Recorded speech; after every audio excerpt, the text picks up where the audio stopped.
In 1804, an engineer from Cornwall watched his life's work pull 70 people and 25 tons of iron over 10 miles in South Wales.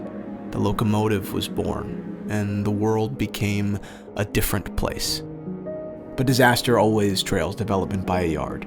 In the infancy of railroad transport, there was no standard time, just 600 railroads and 53 arbitrary, conflicting zones in the United States and Canada. And as transcontinental business exploded, it became, at best, a logistical nightmare. By 1880, the railroad industry was second only to agriculture in the number of Americans it employed. In 1883, cities were forced to adopt the Greenwich Index meridians that defined 4 new time zones: Eastern, Central, Mountain, and Pacific. But just on cue, disaster knocked. 11 Americans were crushed in a wreck outside of Cleveland in 91. And the culprit? A pocket watch, 4 minutes slow. Widespread panic set in. Standard time was enough, sure, but the tools that kept it were not.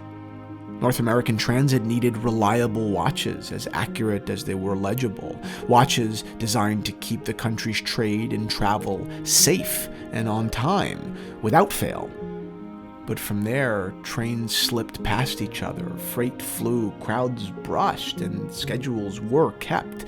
The efficiency of transport technology was realized. Fast forward to 1967, and Accutron, upon specific request from the Canadian government, manufactured the most accurate railroad watch of the time. And it was beautiful. Spade hands, offset crown, 0 at 12, and a dash of safety orange.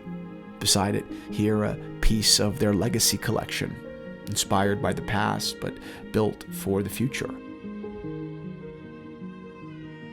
Now our travel is a bit more sophisticated, and wristwatches are technically a little bit less necessary, but they've stayed companions. They've remained symbols.